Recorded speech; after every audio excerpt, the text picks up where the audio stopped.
Hi, it's Veronica Curran, nurse practitioner, practicing mind, body, and soul medicine at Remember Health.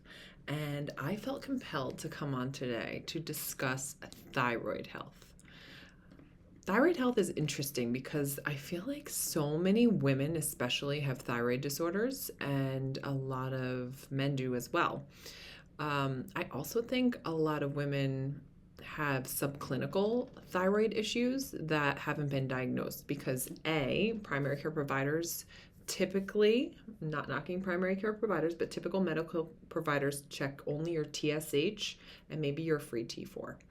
And if those numbers are fine, you are considered to not have any thyroid dysfunction.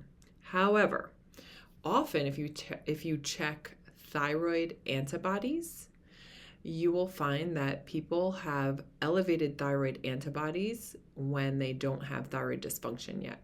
So let me tell you what that means.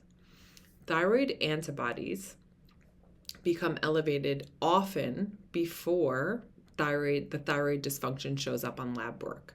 And the reason that thyroid antibodies show up, that's an indication that the body is attacking the thyroid as if it's a foreign body. So this is an autoimmune disorder called Hashimoto's thyroiditis. A lot of people have Hashimoto's. Hashimoto's is an inflammatory condition. Most people with Hashimoto's should not consume gluten and dairy because those are typically very inflammatory foods, and most people with Hashimoto's should avoid gluten and dairy. But what's going on deeper than that, right? Did gluten and dairy cause the Hashimoto's thyroiditis? I would venture to say possibly inadvertently through the exposure to toxins. Okay. So, what chemicals like to bind or interfere with the thyroid function? So, they either bind to thyroid receptors or interfere with thyroid dysfunction. There's the PFAS, the forever chemicals. Those are found in nonstick cookware and waterproof clothing. They can affect thyroid function. Also, perchlorate, which is found in a lot of fertilizers. Fluoride, which is in public water systems, right? Fluoride can bind to the thyroid receptors. The thyroid loves iodine. Fluorine, iodine, if you guys can remember back to the periodic table, they have a very similar structure. Then we have BPA found in plastic. Even if you're not drinking out of plastic now, did you drink plastic in the past? Because if you're not detoxing, you probably still have BPA in your system. I used to drink milk in the evening before bed, microwaved in a Tupperware cup, right?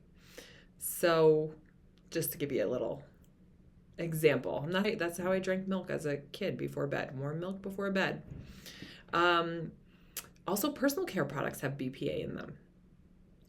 And then pesticides. Pesticides are sprayed on all non-organic food. Just hear that, right? So maybe gluten's affecting it because gluten comes from wheat, which is one of the most heavily processed, genetically modified foods in our food system.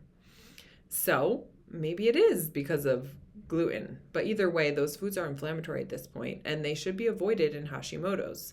So I am on the bandwagon of the body is recognizing the thyroid as something other than its own self because it is inundated with toxins. The thyroid is like a magnet for toxins. And therefore, the body attacks it because it sees it as a foreign invader. And then, over time, thyroid function diminishes. So, a few takeaways. Detoxing is a great idea. The thyroid needs to be looked at in a holistic manner. So go to your doctor and ask them to test your anti-TPO antibodies and anti-thyroglobulin antibodies and see if those are elevated. And number 3, think about detoxing on the front end, right? Think about not using plastic anymore. Think about not ingesting water from plastic bottles. Think about switching your cookware out to stainless steel if you're still using a nonstick pan. Think about the waterproof clothing you're buying for your children or yourself. Think about where your food is coming from, right? Fertilizers have the perchlorate, then we have the glyphosate on the food, right? We want to detox on the front end before we still have to detox on the back end. And I still personally think that's investing on your health on the front end. But you want to detox on the way in too. So that's my spiel on thyroid. If you want help managing your thyroid, or you're concerned that you have thyroid dysfunction, reach out to me. I'm here for you. Thanks.